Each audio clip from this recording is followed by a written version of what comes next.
Hey everybody, this is Christopher Kendricks, your friendly neighborhood realtor. Just checking in with you guys. I had a couple of things here that in my real estate journey that I have ran across, and so I wanted to shine a little light on.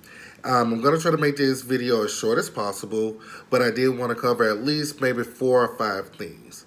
The first thing being, what is the hardest part of the real estate process as far as like a new homeowner? The hardest part I have seen so far is actually getting started. A lot of people that I've talked to and have worked with so far, it seems like they're inside of their head as far as like what the process is going to be like, and they're actually just scared to start.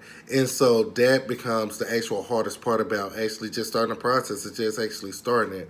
So I would strongly suggest at least just getting with a real estate agent and just talking to them about your concerns, your fears, and what you actually hope to accomplish, and then seeing if they can actually get together with a plan for you as far as getting helping you in the home buying process or finding a new home, or seeing if a new home is even what you really want. Another thing that I was running into is that when I start working with a realtor, do I have to buy a house immediately? No.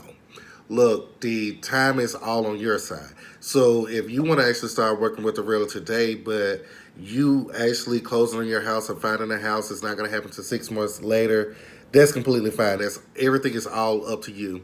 The ball is strictly in your court.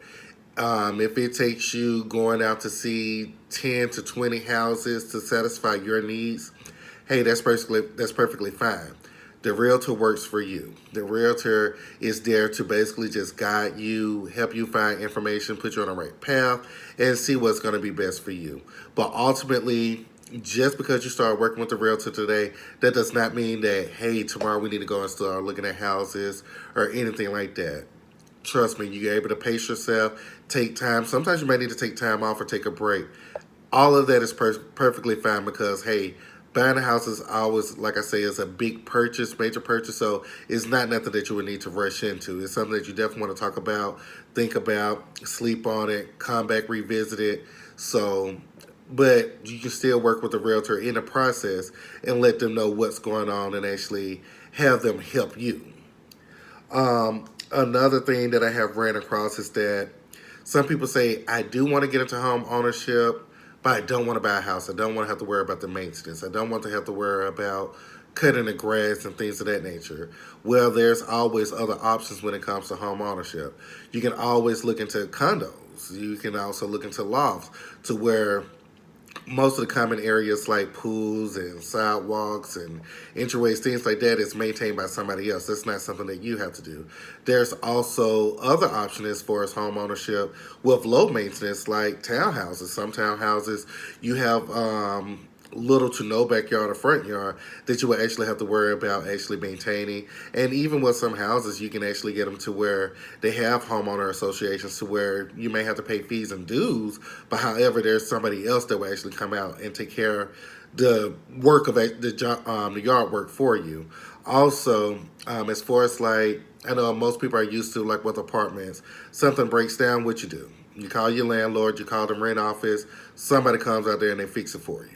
Well, that's where you're going to go ahead and get your homeowner's warranty policy. You want to definitely look into different ones to find out what's going to be suitable for you. And with that, they're able to, you make sure that you have something that's going to be able to, hey, if that dishwasher break down, do I have somebody that comes out and fix that? If the plumbing mess up, do I have somebody that's able to come out and look into it? So definitely you want to look into different home warranty policies to see what could be beneficial to you and still give you that comfort to where if something happens, you're covered and you're not worried about, hey, I'm not handy. Me neither. So we need somebody else that's going to come out and fix that for us. And that's going to be your go-to right there. Also, I have had some people say, well, the realtor is going to tell me what to do and when to do it. Your realtor revisiting this is a guide. We're here to guide you along the path, hold your hand, and tell you, hey, you want to start on this process. We'll keep you honest. We'll keep you up to date on everything that you have to do, and we'll make sure that you're well informed. But every decision that is made is yours. no matter what it is, no matter how big or how small.